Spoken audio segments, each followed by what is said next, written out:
Yeah, I would like to welcome everybody to this session, which is about the documentary movie Tsunami of New Dreams. So let me go and share my screen again so we can look at the slides. All right, so yeah, the three speakers, we are in different time zones, as you probably are, all over the world, which is kind of interesting. Myself, Isaac Herlow, Dr. Saiful Mahdi, and Dr. Yeni Rahmayati. And I will introduce them a bit later, properly when their turn comes up. This session is being recorded just for your information, and I assume that the conference organizers will post it at some point after the conference. And before I tell you about myself, I would like to mention very quickly, the first time I went to Banda Aceh was about 10 years ago.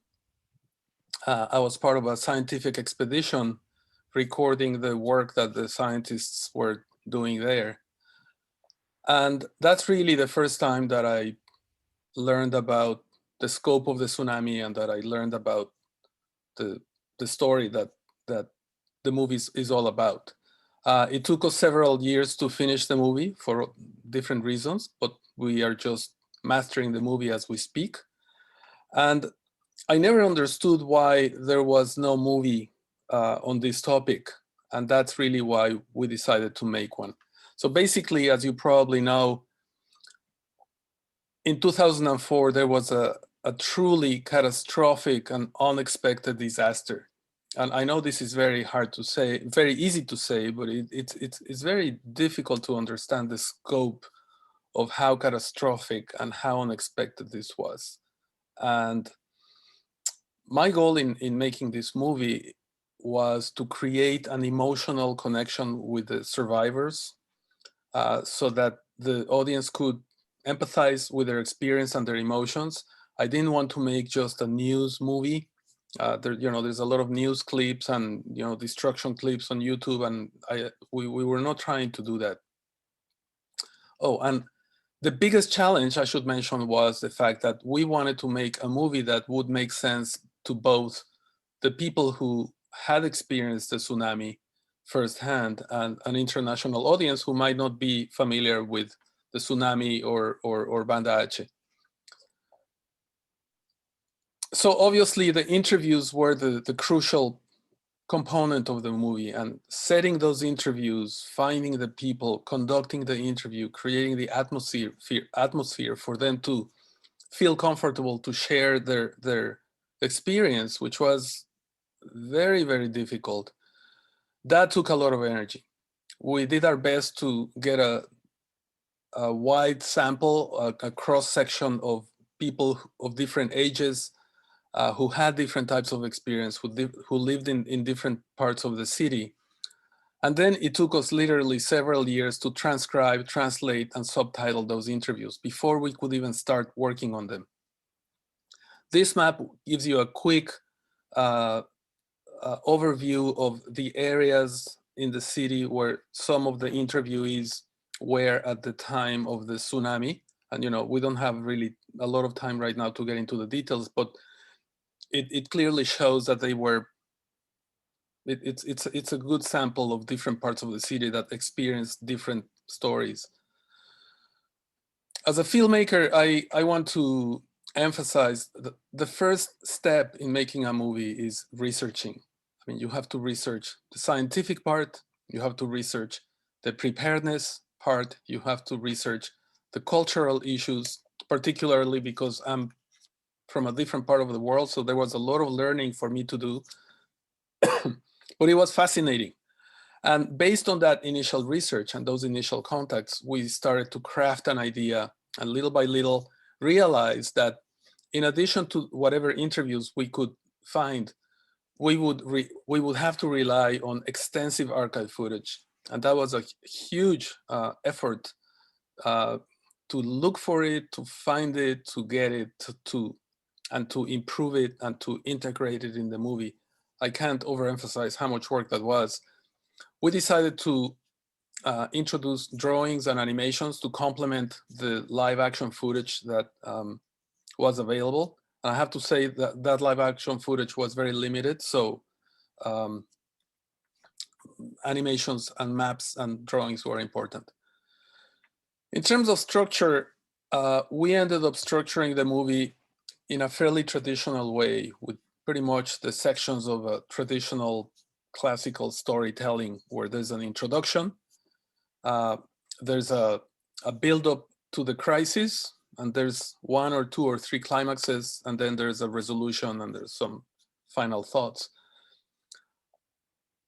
I tried to keep most of the context information and the hard data at the beginning of the movie. We didn't want to sprinkle it all over the place because we felt that would diminish the emotional intensity of the different scenes.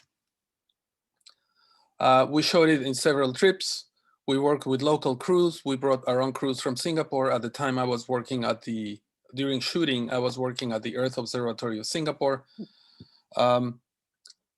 And we wanted to keep a very low production profile. So we use very small equipment, very portable, that didn't require a lot of setup. And after filming, there was a massive effort on a lot of different fronts. And this actually took several years. And all of 2020, my personal year, was really wrapping up the movie here in LA, where I live.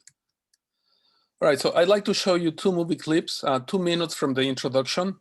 This is just a segment from the introduction, and then 4 minutes from the wave section, which is 2 interviewees talking for a little bit.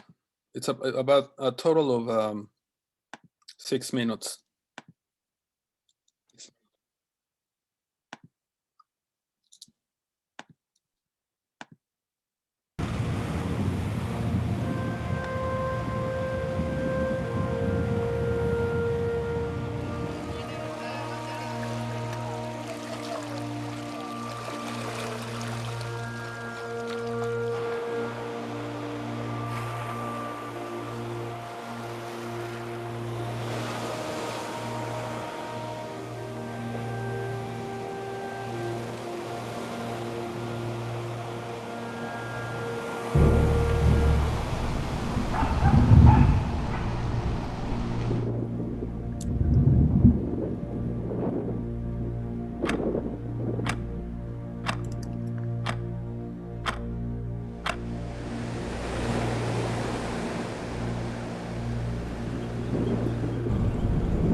Sorry. Can you see, or did it? No, I said it stopped when you try to make it full screen, I think.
The water is like pending water coming to us.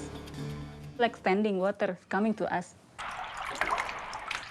waiting for the water, because nothing that we can do. We're trying to hide, even though we hide to the wall, and even that the wall break down because of the water. We just lucky because the gate of the mayor house is filtering the trash from the sea, what the water brings. But in front of me, everybody is dying because of the gate. Very, what you call, like a knife. So everybody is get killed there because they're standing on the gate. Yeah. So I can see that many people died there.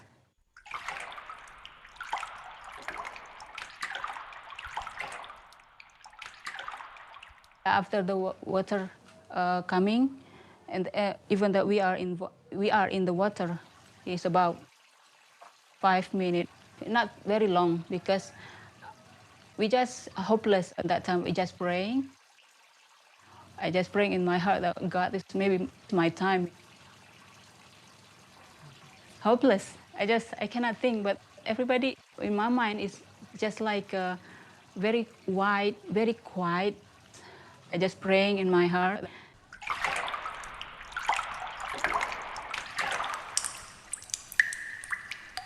The water is very black, so I cannot think even that I cannot breathe or not.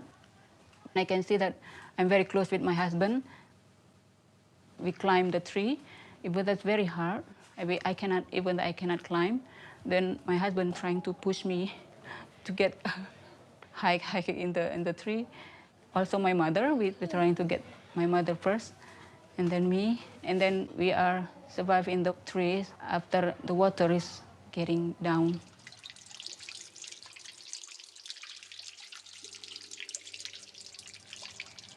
The water is come again. I can see that, but there is no wave anymore because the water is already there. First, the water is like this, and then become like this.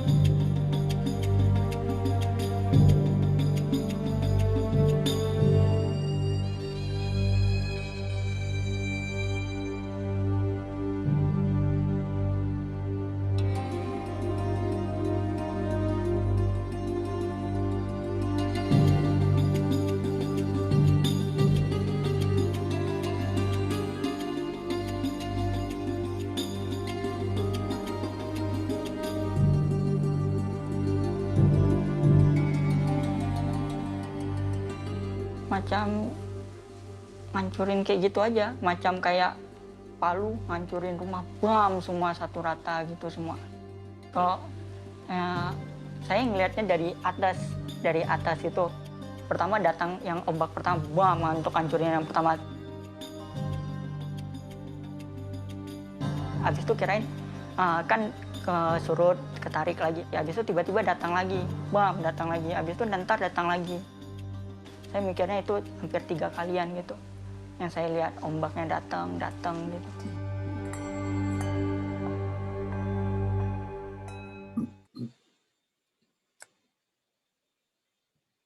All right.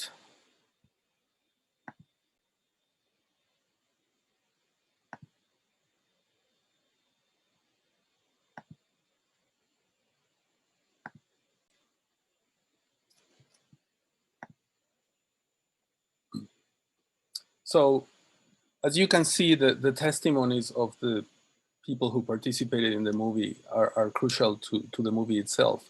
And on that note, I would like to introduce Dr. Yeni Rahmayati. Yeni was instrumental in organizing the first couple of waves of interviews. She is originally from Banda Aceh, or from Aceh, and she's currently an assistant professor in the architecture department in the School of Architecture and Design at Prince Sultan University in Riyadh, Saudi Arabia. She received her PhD in architecture from the School of Design and Environment at the National University of Singapore, with a thesis entitled Aceh's Resurrection, Post-Tsunami New Housing and Its Cultural Implications. And instead of reading the rest of her extensive and interesting bio, I will just let her talk about the work that she did at the time, how we connected, and maybe comment a bit about the people that she was able to, to get for the movie. All right, welcome, Jenny. Thank you. Would you like this on, or would you like your,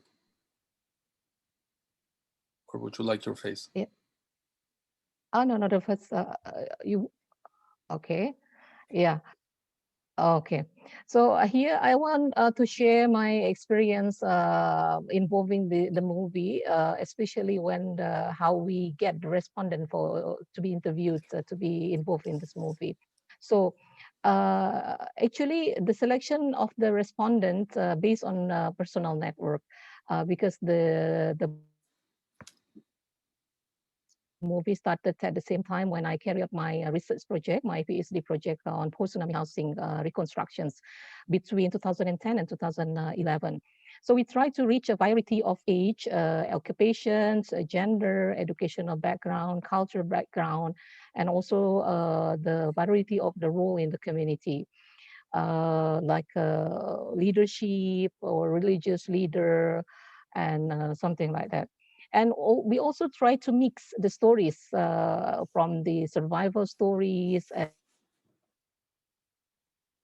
and how the family reunite with the family members, the kids, the husband, and also the leadership stories, because this is also, we think that this is important to show how the tsunami itself cope under the leadership of the local people. And of course, there are many challenges. And one of the main challenge is relating to the psychological reasons, because most of the respondents that we contacted, they were not ready to be interviewed due to because they are still in the traumatized situation. But there's also advantages. The main one is because mainly they want to share the story. They say that my story can be a lesson learned for others, and also they use it as like a kind of motivation for them to move on. Next, Isaac, can you move to the next slide? Yes, the tsunami itself, as mentioned by Isaac at the beginning of these presentations, it was a very massive disaster, and it was recorded as one of the largest scale natural disaster in the history in the past decades. About 126,000 lives were lost, 93,000 people declared missing, 500,000 survivors lost their homes, about 750,000 people also lost their livelihoods. It's also in terms of the physical destructions, about 139,000 houses destroyed, 73,000 productive land damage, not to mention about the government buildings, the facilities, including health and educational facilities, were also destroyed or rendered non-functional. Next slide.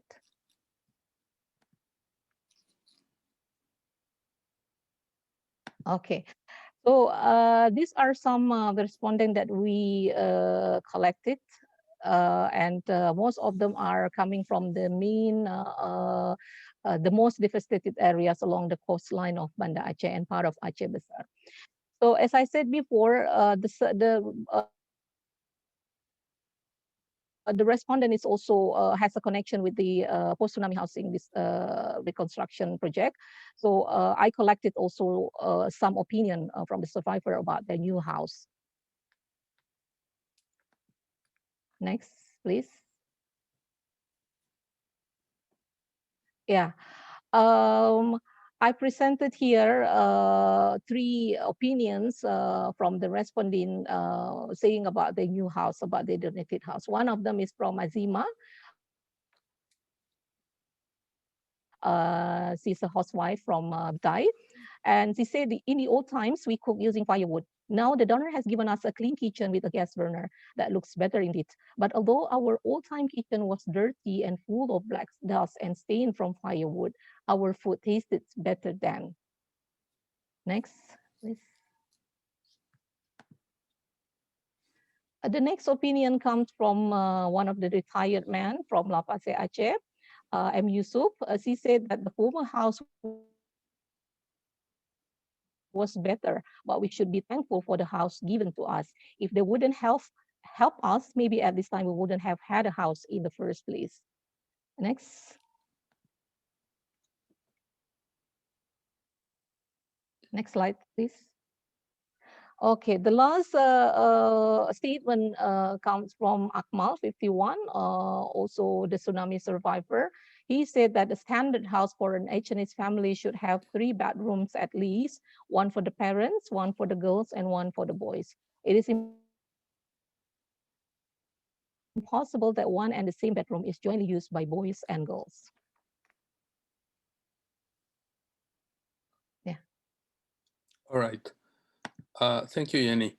So maybe later you can comment a little bit more on how different areas experience different rates of destruction.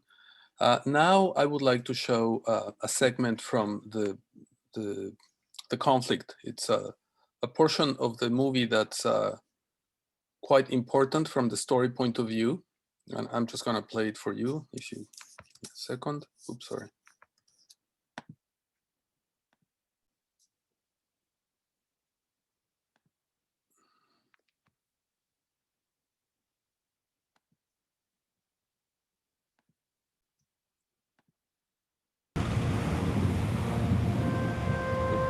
Wrong one.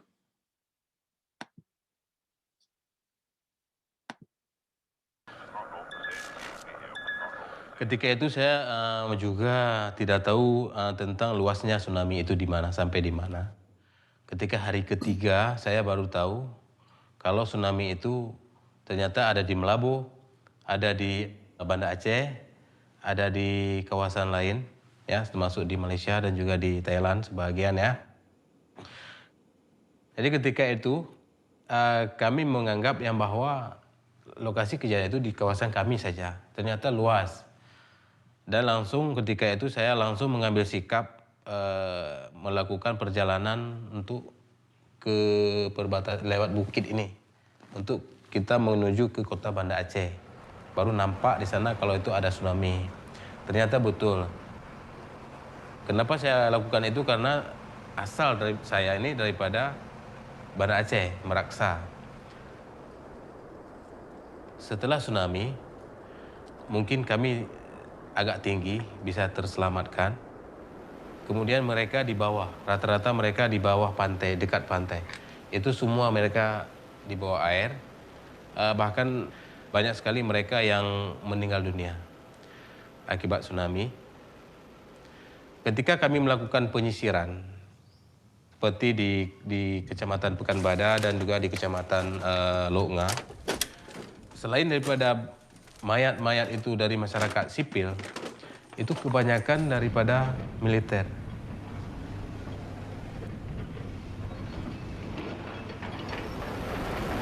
Kalau di sebelah sini banyak tentara, sebelah kecamatan ini. Kalau Kecamatan Pekanbadak itu banyak brimob. Jadi rata-rata itu mayat mereka yang kita dapatkan. Kemudian senjata mereka. Antara senjata dan mayat itu sering tidak jauh. Itulah lebih kurang.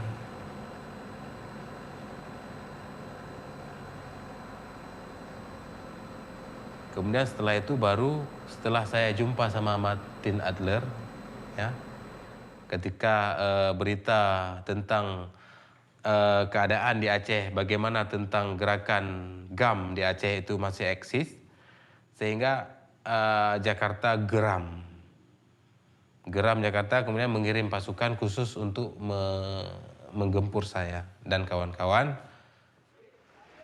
Tapi alhamdulillah kami terselamat ya, selamat diberikan oleh Allah. Jadi tidak ada kendala apa-apa. Karena ketika itu pemimpin GAM meminta supaya adanya gencatan senjata untuk memberikan peluang kepada internasional untuk memberikan bantuan kepada masyarakat Aceh yang mengalami musibah tsunami. Ketika itu pemimpin GAM di luar negeri menyatakan gencatan senjata sepihak. Jadi kami menerima di lapangan karena kenapa? Karena keluarga kami korban daripada tsunami.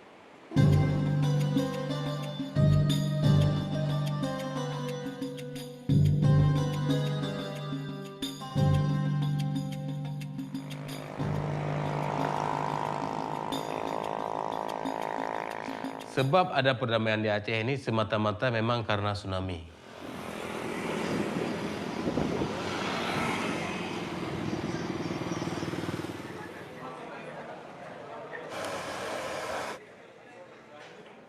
Gempa dan tsunami.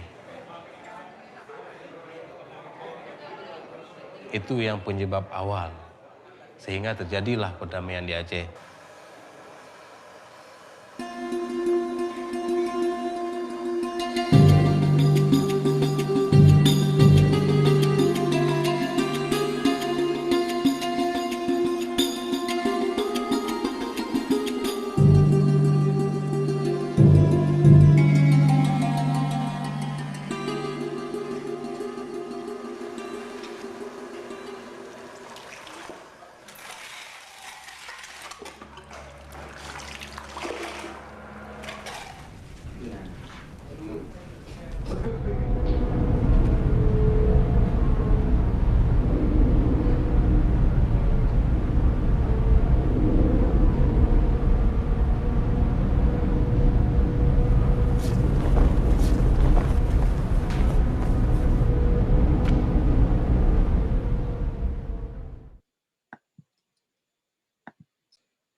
All right. Can you see my PowerPoint right now? Not sure, so let me share it again.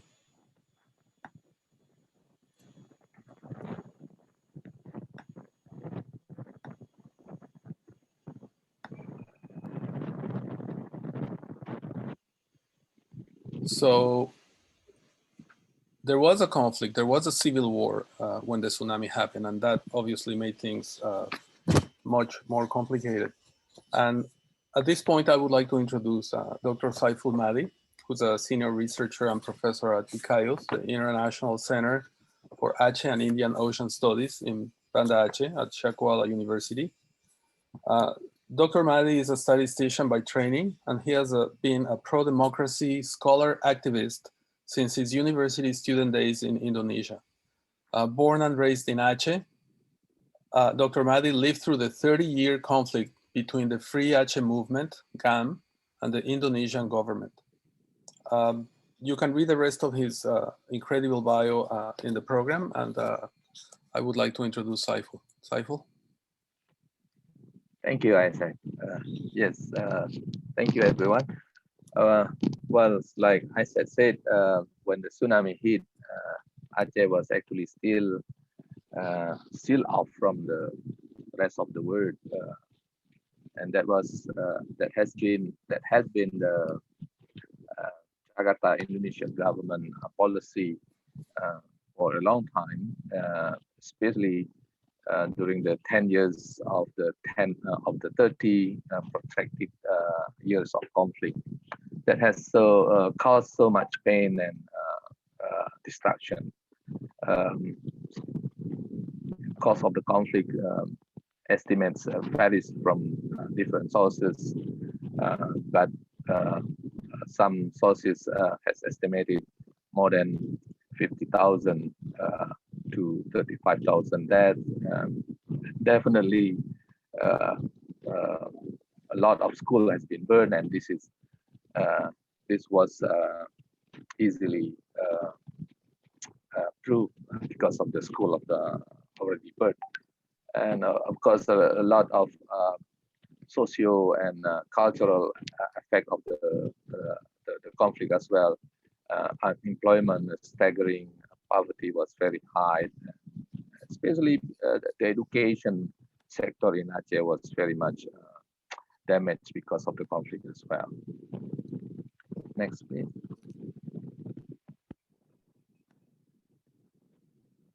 And well, there are a lot of theories or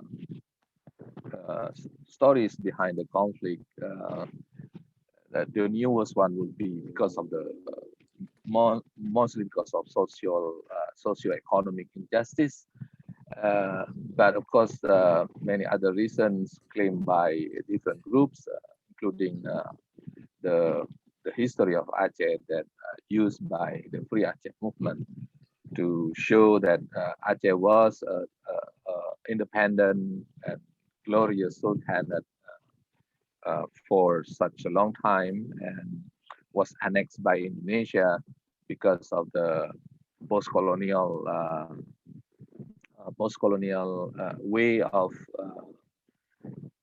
putting different entities, political entities, into one country after the World War II, and that has made the Acehnese in many part of the history with Indonesia not at the in a good term. A lot of issues of this sovereignty at the beginning of the Indonesia independence, and then because the promise from Jakarta is considered being broken by Jakarta political elites, Acehnese rebelled several times. Most bigger impact was on the 1950s Darul Islam rebellion. But all these conflicts ended with a kind of agreement between the Acehnese and the Indonesian government. At least the Acehnese groups that rebelled with the Aceh with the Indonesian government, and in many, at least at two separate times during the most contemporary history of Aceh, Aceh was granted a special autonomy. The last one is after the tsunami. Next, please. Yeah, and then other root of the conflict, like I said, and many would think that this is actually the root cause of the conflict, although it's been, of course, colored by political identity, Acehnese past sovereignty and the history. But economic injustice and human abuse is actually that make the Free Aceh movement able to get the support from the ordinary people. So in the 70s, the gas exploration started in Aceh, and that time it was considered one of the biggest gas exploration in the world. One of the first biggest gas exploration in the world. And not long after that, actually the Free Aceh movement, the GAM, which one of the commander Muharram we saw the clip before, declare Free Aceh movement to free Aceh from Indonesia. And initially it was a very small rebellion groups consisting of well-connected families, but also very well educated actually. And some would say because of this, families was disappointed from the gas exploration arrangement. But the Indonesian military and the Indonesian government sent waves of military operation that was very hard and very harsh, and that actually caused discontent and a lot of grievances among the ordinary Acehnese people, and that's what actually started the support from the Free Aceh movement. And then Aceh was sealed from outside of the rest of the world. There is a hope when Suharto, the dictator of Indonesia, was toppled after the Reformasi movement led by students. And then because of the democratization and decentralization, Aceh get another promise of spatial autonomy by 2001. But the fight in Aceh continues. The military from different parts of Indonesia sent by Indonesian government to Aceh to try to stop the movement from the Free Aceh movement. And a lot of peace building effort has been started since the Reformasi time frame, since the Gus Dur or the Abdurrahman Wahid presidency actually. Because of the democratization, there are a lot of initiative to start the dialogue, the peace process. But several has failed, like the one that helped by or facilitated by Henry Dunant Center. And the situation getting worse. And by 2003, Indonesian government under then President Megawati declared martial law on Aceh. So when the tsunami, the earthquake and tsunami happened, Aceh was actually still under martial law. Next, please. I want to jump to. We only have less than a minute to go over these things. Yes, please. Yeah. So this is just a really quick wrap up of Indonesian time, Aceh time under Indonesia, which is actually a lot of, most of the time, except at the beginning of Indonesian independence days, that Aceh was in good terms with Jakarta, but the rest is a very rough relationship. Next, please. I think that's the last one. Yeah, this intensity of the conflict, and that's very much overlap with the place where tsunami also hit, especially at the western and southern coast of Aceh.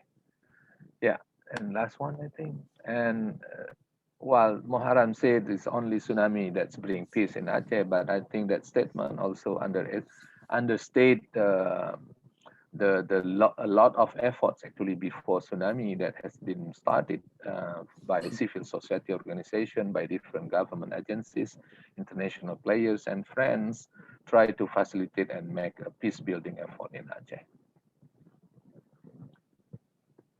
That end that. All right. Thank you, Saiful. Right. Thank you. All right, as you realize, we are zipping through a lot of different topics because we have 55 minutes. Hopefully you get to see the movie at some point. And what I would like to do now is just mention, I want to show you a few minutes from the epilogue. This is the last portion of the movie where we try to wrap up a lot of the contradictory opinions in terms of why it happened, will it happen again? Were we prepared? Will we be prepared for the next one if another one happens? And this is one of the fascinating issues about this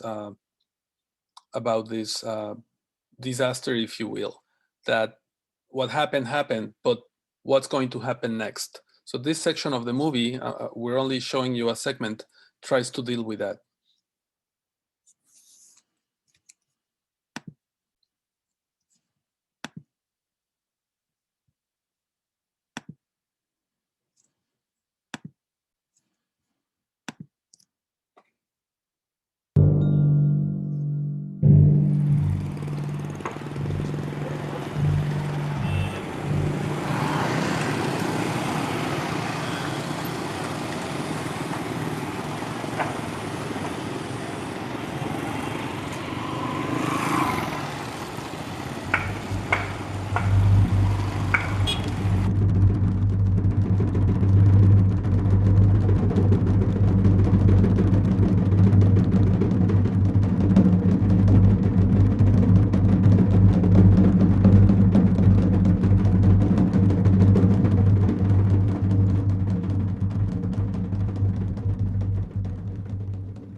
Udah jelas itu ulah manusia semua.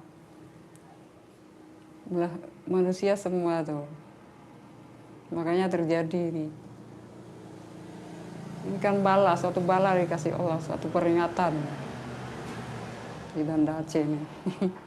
Ini kan kota beriman, jadi inilah yang diuji. Itu. Kita ini akan merasakan tsunami lagi untuk ke depannya. Oh, itu jelas, tapi bukan tsunami saya rasa. Ada lagi yang lebih dahsyat lagi nanti. Itu kalau tidak manusia-manusia ini menghentikan untuk kemungkaran tuh jelas datang yang lebih dahsyat lagi.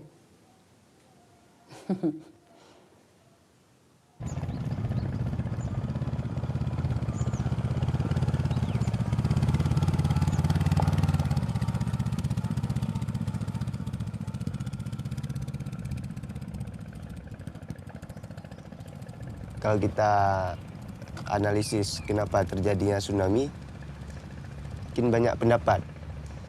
Saya lebih setuju sama pendapat dari alam yang katanya ada pergeseran lempeng bumi ataupun apalah, mungkin efek gempa yang besar juga. Mungkin saya rasa saya bisa memegang kenapa bisa terjadi tsunami. Karena kalau pendapat lain lebih ke agamanya. Jadi kalau lebih ke agamanya kita masing-masing punya pendapat sendiri. Saya lebih berpegang pada pendapat dari badan yang berurusan dengan alam.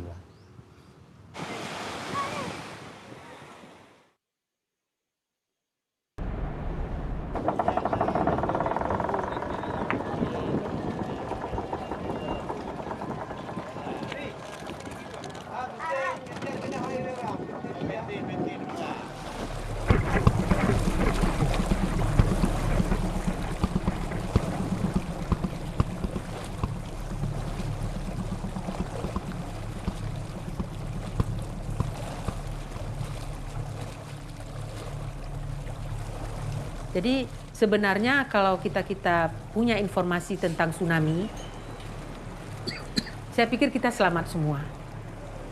Walaupun ini sudah kehendak Allah. Karena tsunami itu tidak datang serta-merta. Dimulai dengan adanya gempa yang demikian besar.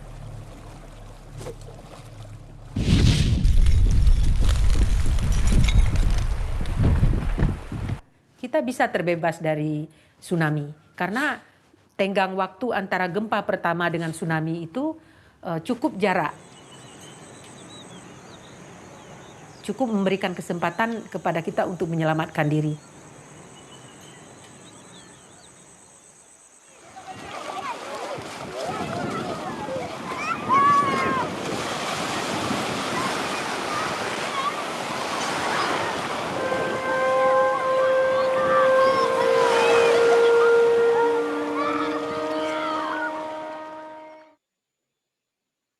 All right. I would like to ask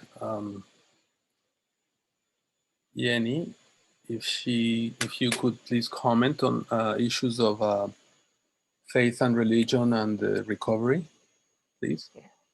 Sure. Where's my slide? Yeah, I'm sorry. I'm trying to get it.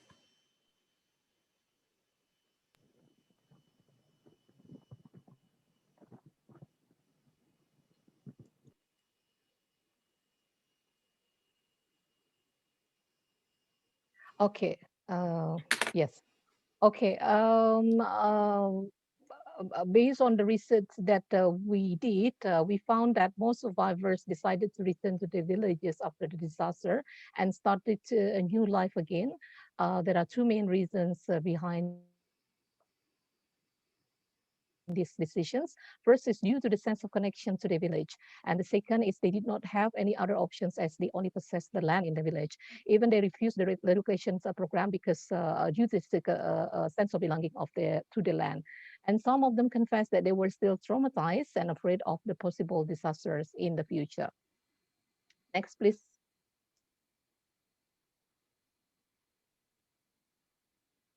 However, the majority of them, of the survivors, showed no fear. They think the disaster is God's message that they have to accept. This group used religious beliefs to cope with their anxiety. Another reason was related to the culture of the livelihood of the community. For example, the fishermen group claimed that they had to go back to the village because it was close to the sea, to their main life sources. And then they refused to move to the recreation areas, which were far away from their livelihood resources. Next, please. In addition, the strong relations among the community members also become one of the reasons for their return. Although a quite significant physical change occurred in the village, the community was fine to return to the village. They show optimism and they will not leave the village since they feel connected to the land, and they plan to redevelop their village gradually. They were also not afraid of the possibility of another tsunami in the future. Thank you, Yeni. Yes. Saiful, would you like to comment on these issues of faith and science and the recovery? Sure. Yeah, I don't think I need 3 minutes, just 1 more minute, I think. While I second Yeni, and I think many of us understand the importance of science communication these days in relation to disasters.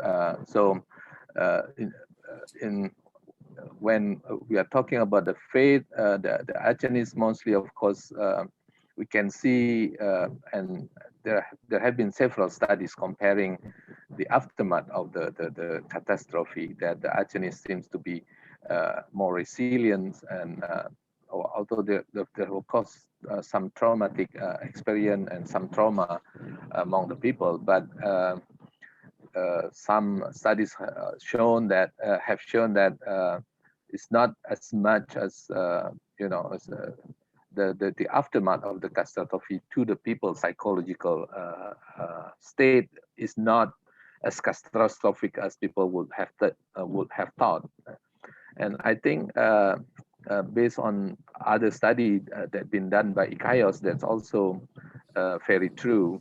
I mean, the Acehnese strong and devotion to their religion is very good in coping in post-disaster, in doing in helping respond to a disaster and the situation after disaster.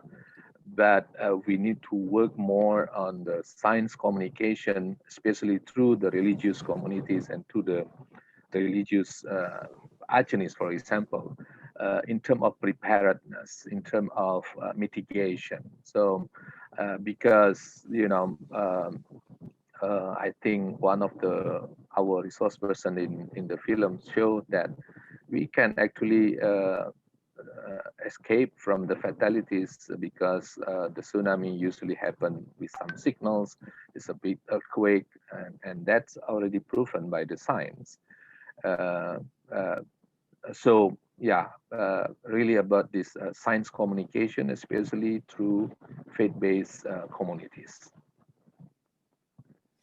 Thank you, Saiful. Yeah.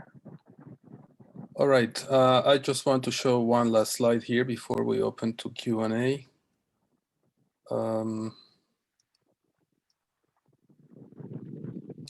Yeah, as I mentioned before, the movie is scheduled for release next year.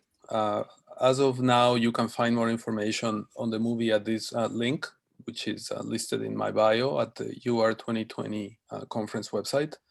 Or if you go to Vimeo and even YouTube, we started posting on YouTube recently, a search for Tsunami of New Dreams, you will find whatever material we post online.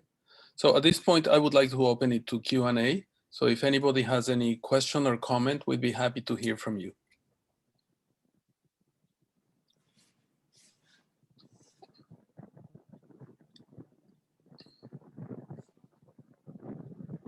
We have a few minutes left, so any question or comment?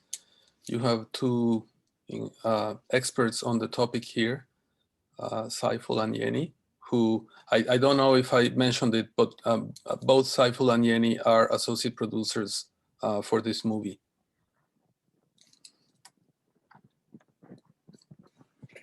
Questions? Anything?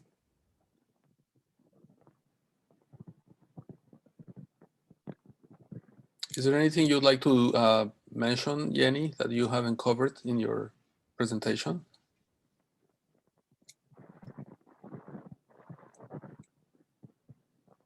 I think you're muted. Yeah, I think it will be more interesting. I think if the audience can see the whole movie, so they will get the idea. So this event is very good as a starting point. So before the movie release, so the audience will get the overall idea, the initial idea about the movie. Then they are excited to see the whole movie. And as you mentioned in the last slide, so hopefully by early next year, so the movie will be released, right? Yes, we actually are scheduled to do a partial preview of the movie on December 18th, I believe. It's a Friday, sponsored by Icaios. So if you contact Icaios, they will send you the link to register for this partial screening on December 18th. Very close to the anniversary of the tsunami. All right, one last call for questions. Yeah, I'd like to ask a question. Yes. Yeah, hi, my name is Supriya. I'm a Hello. PhD. Hi. I have a background in architecture and I'm a PhD researcher right now, and I work a lot on understanding urban risks and urban climate resilience. I'd like to ask a more, because I'm researching how city practitioners understand risk and the perception of risk and the perception of climate itself. I'd like to ask a more science-based questions in the sense, what could be using movies or cinema as a medium, what could be possible research or innovation directions within the movie space that could be pursued to really improve the connect that this medium has with practitioners? What could be the research directions that could be explored in that area, like apart from the movies that are already being made, purely from an experimental view? What would you think are the areas that really need to be explored a bit more in this medium? I will take that question. That's a great question. I mean, obviously, we thought a lot about what to include in this movie. For this particular movie, I felt as director of the movie that one area that hadn't really been touched was the testimonies of the survivors, not in the style of news where they shove a microphone in front of your face and ask insensitive questions, but in a setting where they could really express what happened to them. I thought that was missing, and I think hopefully this movie fills that void. I think movies that try to explain the basic science behind an earthquake and tsunami disaster, for example, or hazard, could be interesting. I mean, there's a few, but I think it's always interesting to find the right tone for a particular audience. I think, in the case of Banda Aceh, for example, or in the case of Tamil Nadu, in the case of Thailand, where the tsunami hit, a lot of these local populations have not been exposed to science, so they don't have the average understanding that a university graduate in other parts of the world or even in their own country would have. These are mostly rural environments. And I think reaching that population is extremely important. And I think you need a particular tone to deliver a scientific message to that crowd. So that's an area that I think a lot of work can be done. There's very little done in that area. It's very time consuming, and yeah, please. No, sorry to interrupt you, because I've attended a previous, I think perhaps also a UR workshop where you presented The Earth Girl, a movie. I believe perhaps that was 2 years ago. What I often think is that the movies itself are limited to a certain kind of practitioners or a very specific audience, and the reach that a medium or a movie like that should be much larger. And in that sense, I wanted to I was interested, or just a line of thought that I was exploring, is what exactly is missing in terms of making movies that are very impactful like that reach a wider audience, or kind of really use them to bridge the gap that exists between communicating risk versus mainstreaming risk in planning. Thank Well, you. I think that just to answer very quickly, because I think we have reached the end of the event, but to answer very quickly, the tone of the storytelling, the content that you present, in the length, the tools that you use, the way in which you present all these issues has to address the target audience. And if the target audience are the local populations, let's say in rural areas, you need to find a tone that will capture their interest. And you mentioned Earth Girl, the Earth Girl games. Actually, Earth Girl Tsunami, which was the first game that we did, also came out of my original trip to Banda Aceh, you know, and I think Saiful had a big part in that. I mean, Saiful and his family, they put us in touch with the school where his girls went at that time. We did testing of the game. We got ideas from the teachers, from the students, and we came up with a game that resonates in other parts of the world. So I think you need to spend energy and you need to investigate what people want to hear, and you craft it, and then something happens, you know. But not a lot of people are doing that, so you have a great opportunity to innovate in that area. Thank you. You're welcome. All right. Well, I want to thank our my two colleagues and all of you who attended this session, as well as all the people who agreed to be part of this movie, and everybody else who has contributed to the movie. Thank you very much for being a part of this presentation. And have a great conference, and have a great day or evening or whatever it is that you're having. Thank you so much.